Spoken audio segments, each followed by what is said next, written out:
什么鬼呀？他发的这是什么呀？咱们这边都准备好了吧？嗯。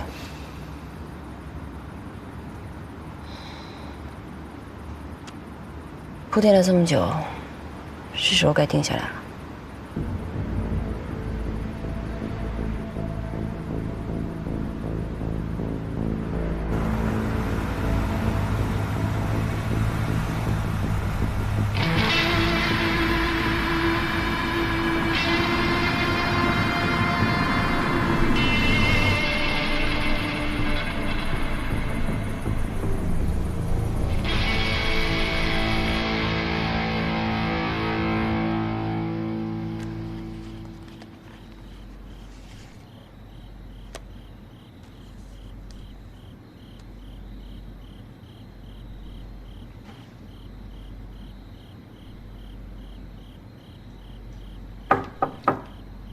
小芊芊，我4元龙了，小芊芊，开门！啊，我难受啊！我感觉我失恋了。你恋爱了吗？就失恋了？你怎么哪壶不开提哪壶？你就不能安慰安慰我呀？我先去睡了啊。哎，你帮我煮个泡面，我就能好受很多。我很闲是不是啊？你半夜跑我家，我给你煮泡面。不是，那你从宿舍搬走了，我只能来你家找你啊。那要不我点个外卖，你点点吃的喝的，咱俩聊会儿天儿。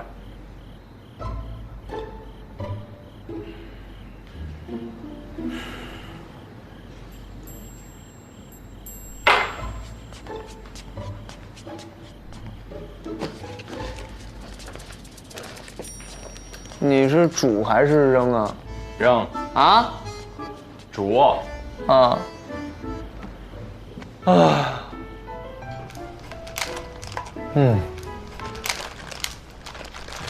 哎，你这牛肉饼馅儿多肉香的，你再给我来一个呗。你在你家吃饭，你再给我热一个呗，还得我自己弄。你打包这个给谁吃啊？吃你的吧，管那么多干嘛？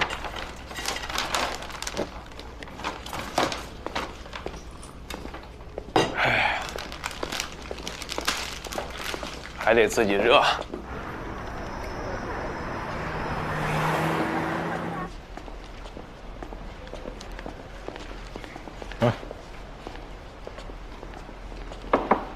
师傅早。哎。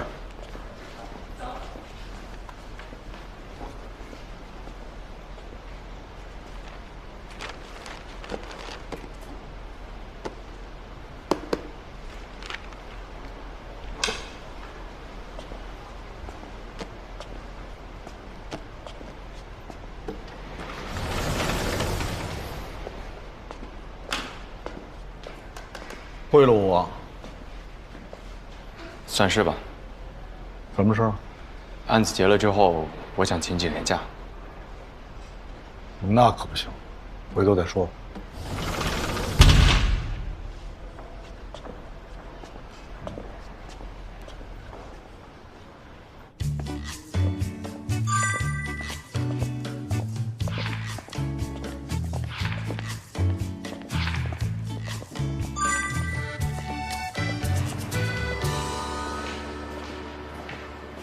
爸，你怎么来了？我妈在楼下。我把你妈叫上来啊。哎。我正好今天来出差一天，傍晚就回去。小雨她非要上你那儿去，她说你那儿有意思。行，我知道了啊，你在外注意安全啊。那麻烦你了。咱俩还说什么麻烦？好。你跟你妈说什么呀？啊？说在我这儿有意思，我这是干什么的？啊？是破案的地方，知道吗？不准胡说八道一会儿，啊？记住没有？嗯。别在我妈眼皮子底下说玩游戏，看我玩手机就说了。你这点小心眼儿，知道玩游戏我不管你，是不是？少玩点游戏，多看几本书，懂不懂？对身体啊没什么好处。你看这他妈又驼背了，啊！一会儿干什么呀？哪儿也不去。什么叫哪儿也不去啊？有任务。什么任务？了解家长职业。我就知道你。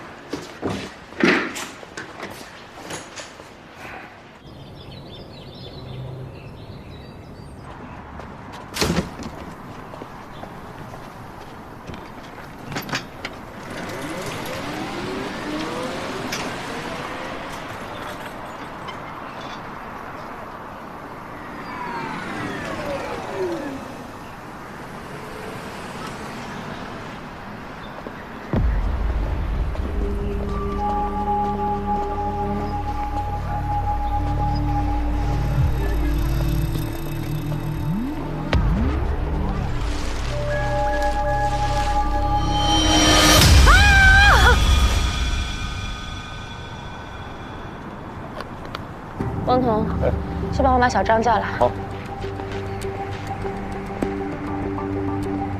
雷叔，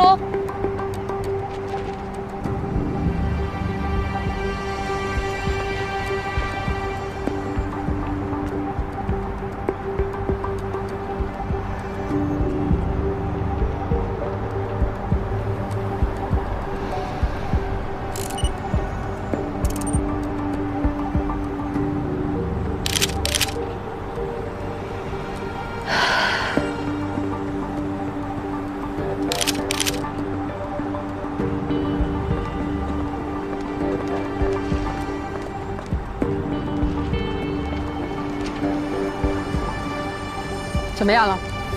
徐局，冷队。目前我们一共发现了3具胎儿尸体，这些胎儿面部已经成型，眼睑张开，手脚发育齐全，长度约26厘米，重量约3斤。他们在母体的体内应该已经超过了28周。从尸体表面组织液的挥发程度看，他们被取出母体的时间应该不长，最多也就2、3天。这么大的月份了，应该是孕产。这些胎儿都有缺陷，脑部发育畸形。可以诊所？有可能。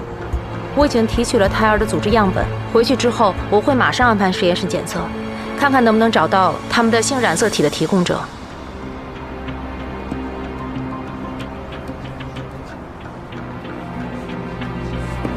这么大庭广众之下，这么多人，胆子也太大了吧？看这个状态，我估计消息已经在网上满天飞了。喂，局长。是。明白。领导已经知道这件事情了。这样吧，先定性吧，一定要严谨。现在任何人在网上都能够胡说八道，不定编出什么花样来呢。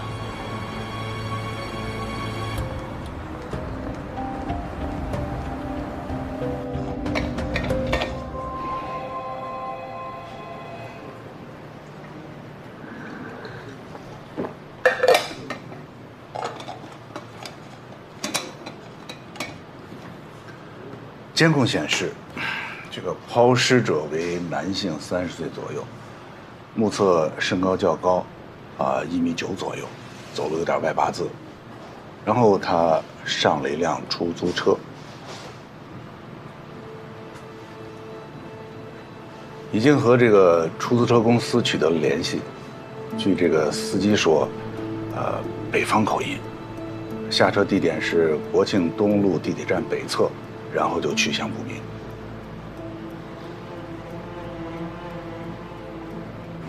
3个胎儿的 DNA 分别来源于3组父本母本。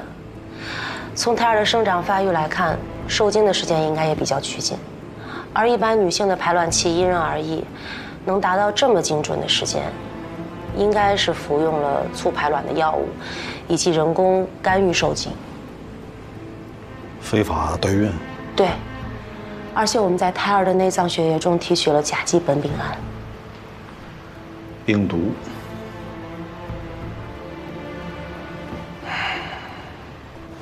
在包裹尸体的黑色塑料袋上检测出的指纹，经过对比，身份信息不详。这冰毒啊，会造成胎儿脑部发育畸形。这3名代孕者呢，或者是长期吸毒者，或者呢在短时间内摄入了大量毒品。不应该啊！那谁会找长期吸毒或者吸食过毒品的人做孕母呢？我查了系统里长期吸毒人员的资料，发现其中一个母本的 DNA 是匹配的。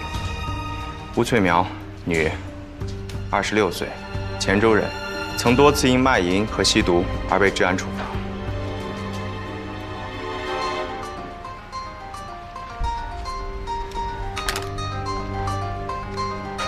是否？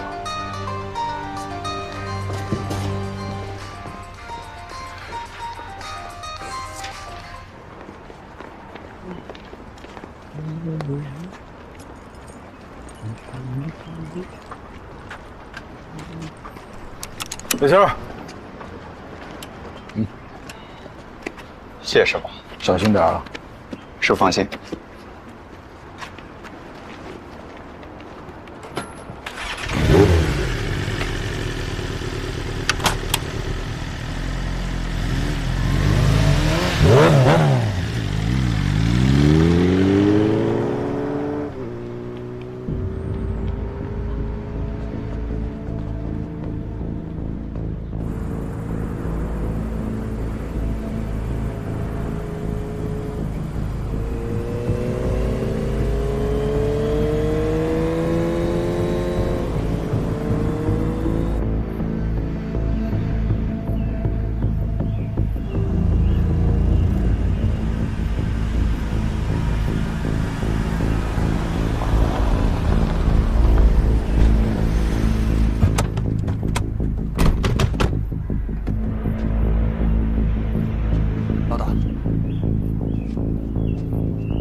老大，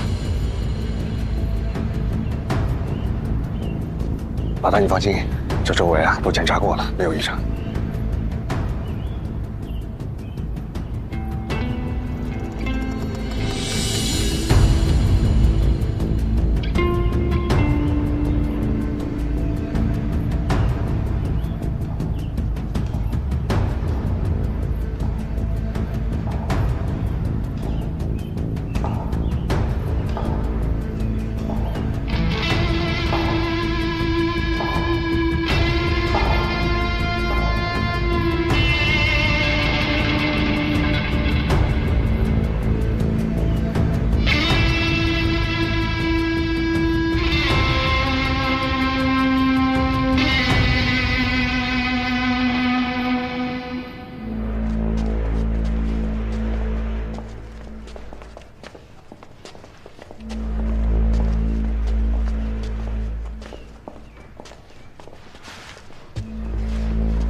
到了。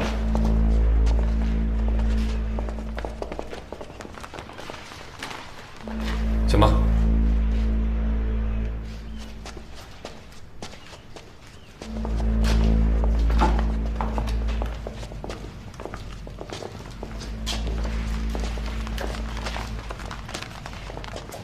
地方不错啊，多亏了叶警官的安排。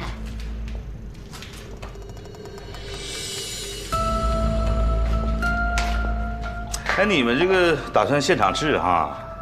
那这个质量有保证吗？包老板放心，之前在西南所有的成品都是由我一手把关的。妥了，死的。在原本谈好的基础上，再让2个点。2个点。张先生，老侯现在算是被警方盯上了，为了保命符，他也不敢轻易反水。你拿捏起来容易多了。所以呢，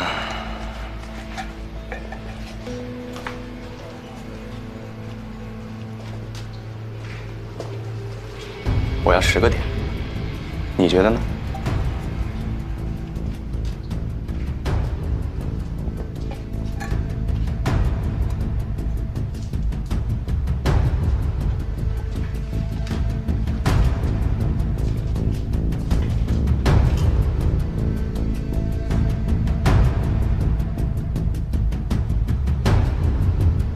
？20个点也可以呀、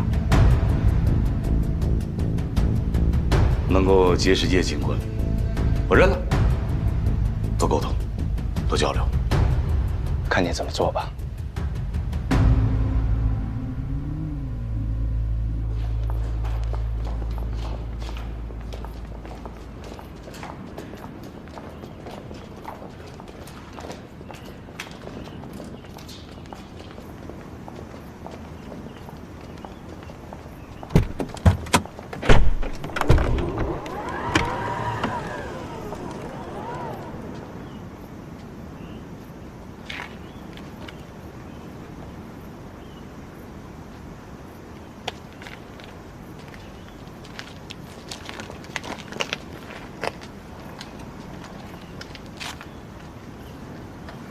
好长时间没人叫我张先生。我不习惯你们江湖上这些绰号，你不介意吧？哎呀，叶警官什么段位我心里清楚啊。是跟阿虎他们打成一片，这个多少有点大材小用。你就这么看自己合作伙伴呢？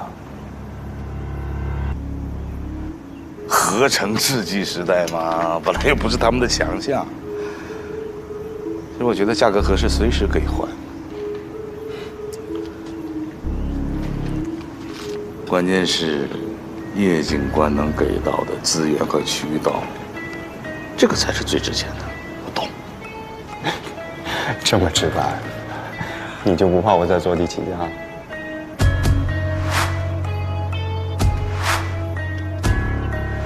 不怕，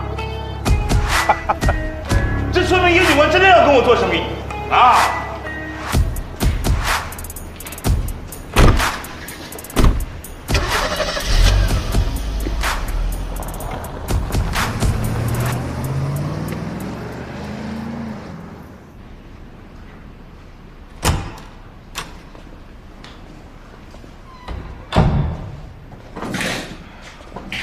行了。挺美的了啊！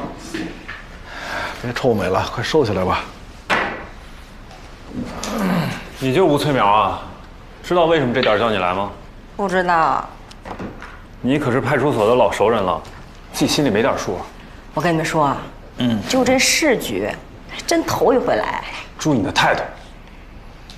哎，收起来，收起来。啊，行，配合嘛，配合。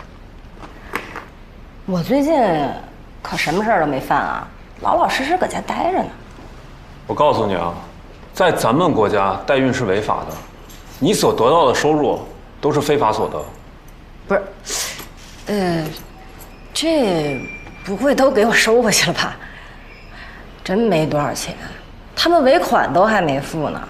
哎呦我的妈呀，亏死了！为什么没付尾款啊？他们说孩子畸形。就不能要了，说不要就不要了，还他妈是人呢！我真不是故意的哈，是一时没忍住。你把你参与代孕的事情都讲清楚。这个活儿吧，是我之前卖卵的时候认识一小姐们介绍的。我那会儿刚好手里缺点钱。什么机构，在什么地方？这叫什么我真不知道。反正我同意了以后，他们有人跟我联系，就在西郊一个度假村里，一个私人诊所。什么度假村？我叫什么？这真忘了。大门口有个牌楼，我记得。那你的毒品从哪儿来的呀？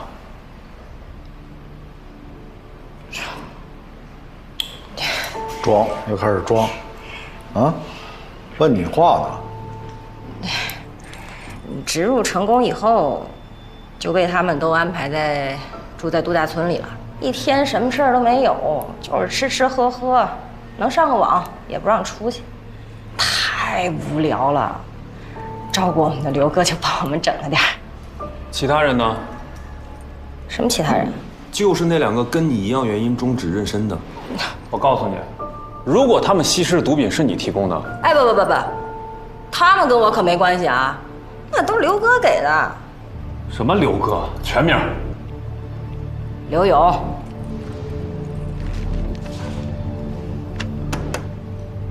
是他吗？啊。地址、联系电话。哎，他就是个负责开车和照顾我们日常生活的，跟我们一块儿都住在度假村，谁还用手机呀？哦，倒是有个微信。啥？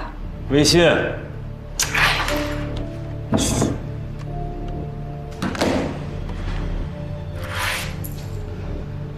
这取暖代孕都挺危险的呀！啊，你胆儿也够大的呀，不怕出事儿啊你？哎呀，干这事儿的多了去了，有什么的呀？没见过谁出事儿啊。给他安排做尿检。是。哎，不，不用了吧？别呀，哥。那什么哥呀？让你坦白你不坦白，坦白从宽，抗拒从严，你就一直在抗拒。我说了呀。说什么了？说一句没听明白。做尿检。我该说的都说了呀。行了，坐着。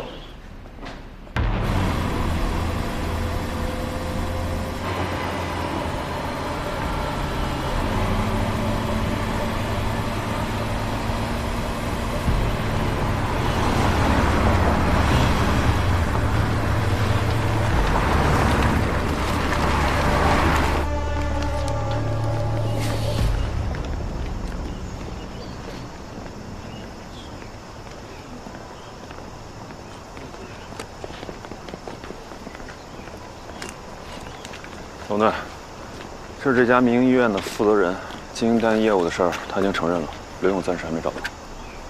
刘勇是你的雇员？哼，这个刘勇，我待他不薄啊，他竟然这么坑我！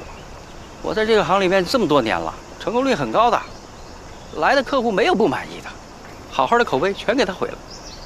这代孕是违法的，知道吗？别有段情况，详细说说。他就是我们家的一个远房亲戚，要文凭没文凭，要本事没本事。我不看他是亲戚的份上，我才不会用他。他现在呀，除了让他做司机之外，要不就是打杂、跑跑腿儿，养不熟的白眼了。刘勇吸毒吗？他以前好像那个，但是现在说早就没有了，没戏了。刘勇，你给我站住！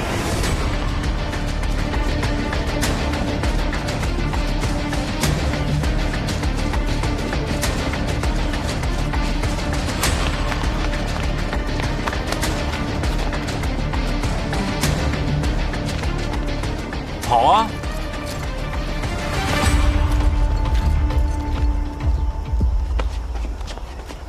跑什么跑？现在知道害怕了？为什么给孕妇提供毒品？刘斌我认，但真不是我给那几个孕妇的，是吴翠苗。有一次我偷偷过瘾，被他瞅见了，他非管我要。他要你就给啊？我肯定不给呀，我自己花钱买的，我凭啥给他呀？再说了，她怀着孩子呢，我还没混蛋到那个份儿上。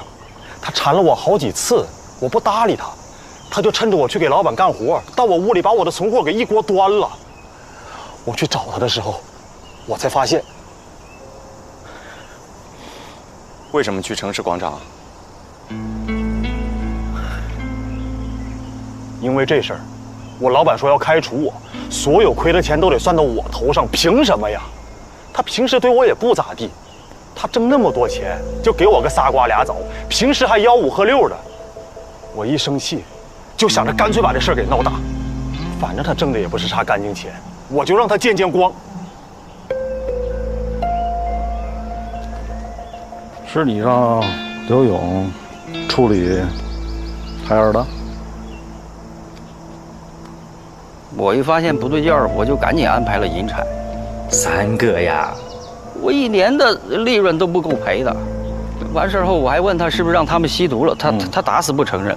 我让他找个没人的地方给埋了，他倒好，这是纯粹打击报复。刘勇为什么报复你啊？嫌工资低，干活多呗。也不看他自己几斤几两。哦，也是那天可能我骂了他，还动手打了他。敢做不敢认的家伙，后悔了？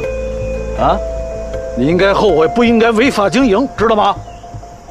知道吗？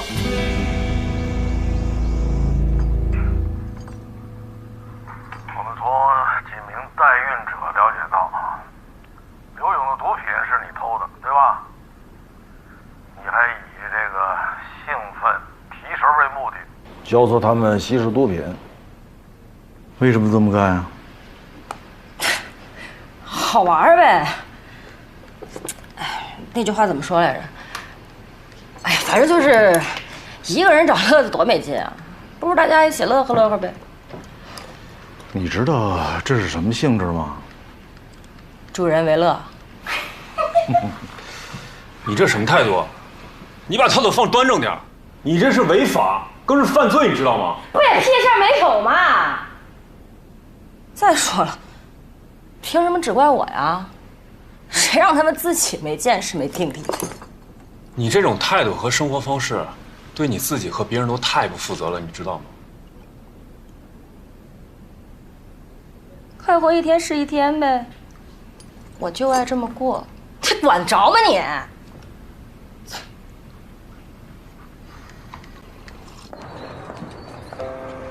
启明，禁毒那边根据刘勇的供述，找到了给他提供毒品的上线。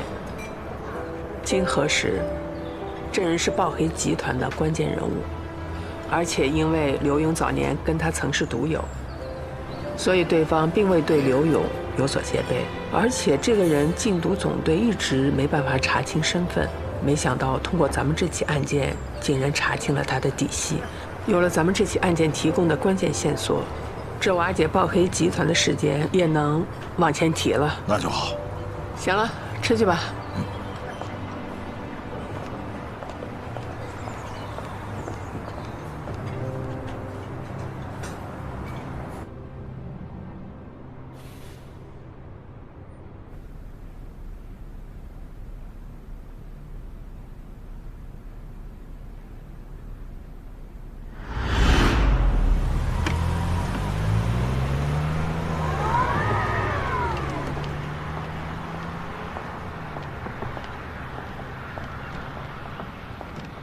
你猜他说什么了？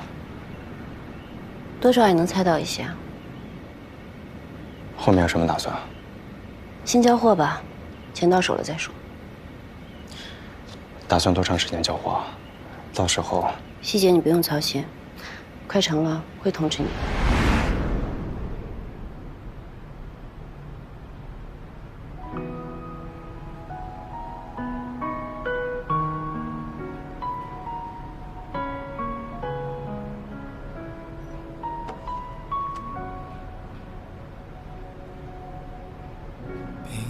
这几年我们成熟了一点，再回望旧时光时有些许的甜。如果时间倒流，那往事可回头，紧站立不放手。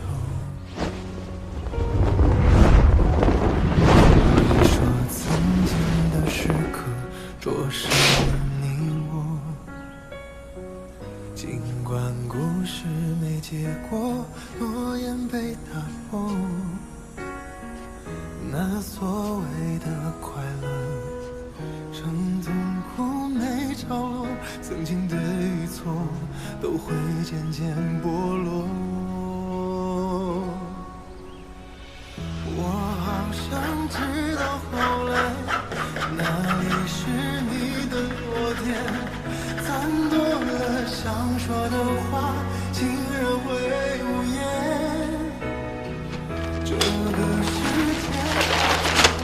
不是这样的，王女士不是这样的。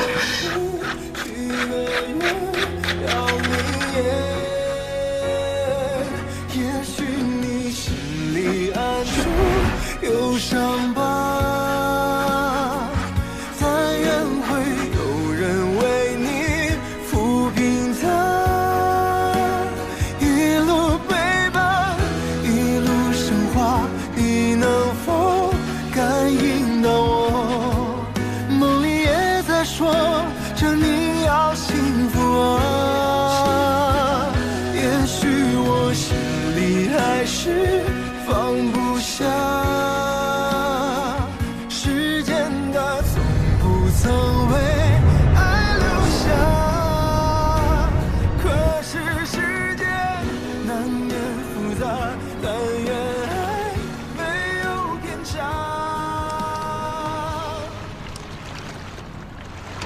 不管你在哪，一定要幸福啊，幸福啊。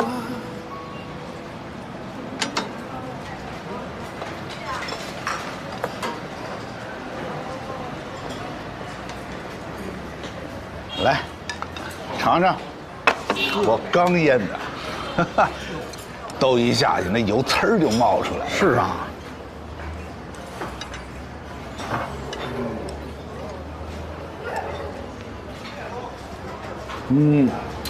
味道不错，还行吧，还行吧。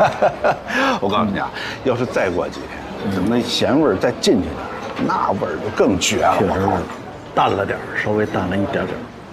不过，你吃。不用。哎呀，怎么样？最近老爷子身体还行吗？哎呀，老爷子身体还那样。有什么困难就跟我们说啊。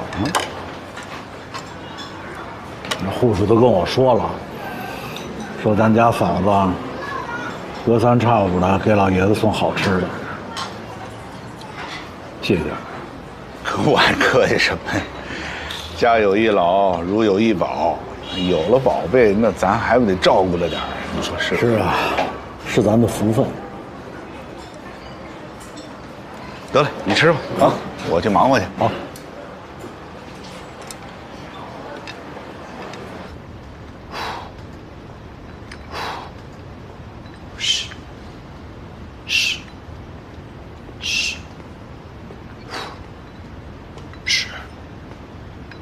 怎么突然玩起来这个啊？是啊，锻炼身体。平时也没见你健身啊。哎呀，这不是现在没人跟我跑步了吗？跑步还要有人陪。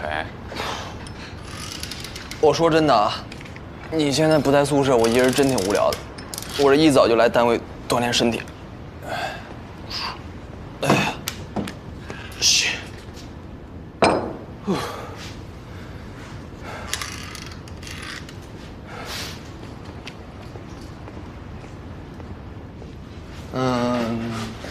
有话直说。算了，不说了。你这女朋友也不能聊，机密任务也不能说。你说你天天这样，活得多累啊！我有时候吧，其实挺羡慕你的。嗯哼，我也想像你这样，心里没什么包袱，活得坦坦荡荡，没心没肺的。其实这事儿吧，有时候就是在一念之间，想明白了，就能特别坦荡。今天这话说的还有点水平。当然，我认真跟你说的。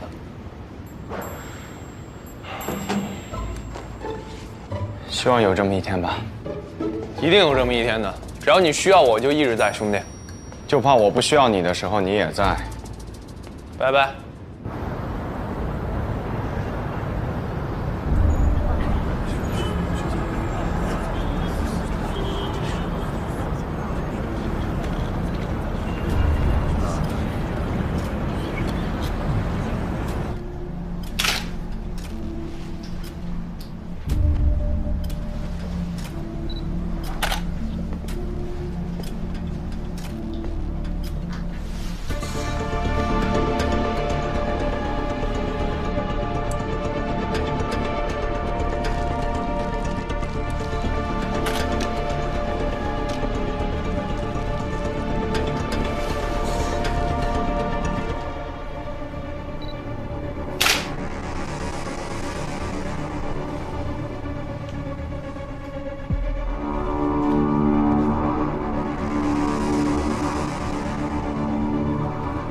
死者名叫麦芊芊，女，49岁，虞山人，昨天下午登记入住。死因初步推测为钝器击打头部，死亡时间大约在深夜的2点到3点。这个时间和隔壁的住客说的差不多。隔壁的人呢说，昨天晚上在601房间听到了争吵和厮打的声音，于是呢向酒店前台投诉。前台接到投诉电话之后，便打电话询问，但接电话是个男的，说是2口子吵架，之后就没动静了。上午有阿姨来清洁打扫，才发现房间里的人已经死了。现场确实有厮打的痕迹啊。根据伤口的这个尺寸，烟灰缸大概率就是作案凶器。不过这种火车站附近的旅馆人来人往的，清洁工作基本上就是样子活，不知道有多少人质问。但是如果他拨打过电话的话，这上面应该有指纹，说不定还能提取到 DNA。这个酒店点负责任呢，发生了争吵打斗，为什么不上来看一看呢？大半夜的打架，要是纠纷还好说，如果是2口子，那多一事不如少一事。就算辖区出警，也不愿意惹事儿。经常是你前脚把男的拘了，后脚女的就来闹，要求放人，惹不起。子午姐，死者脖子下面是什么？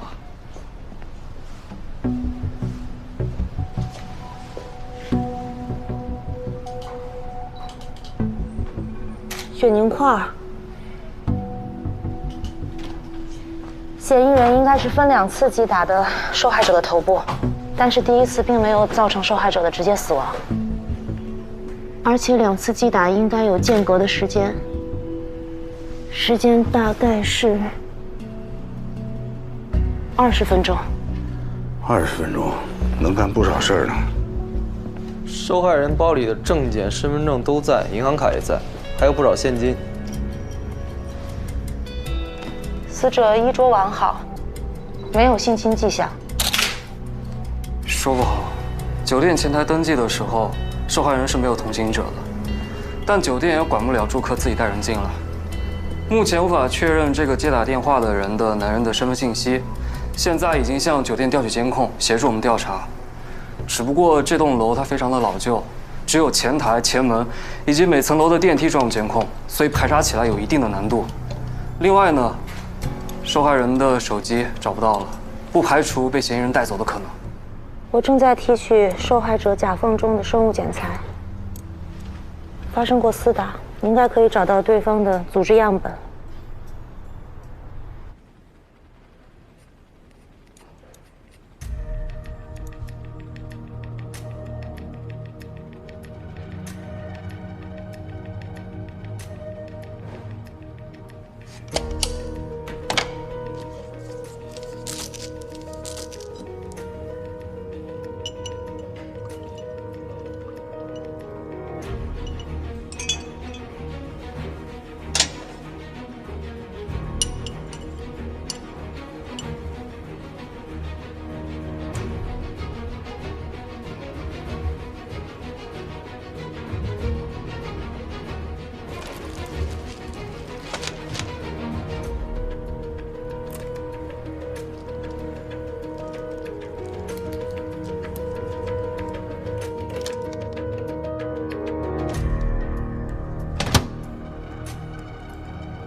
哎，子木姐，受害人的指纹你核验了没有？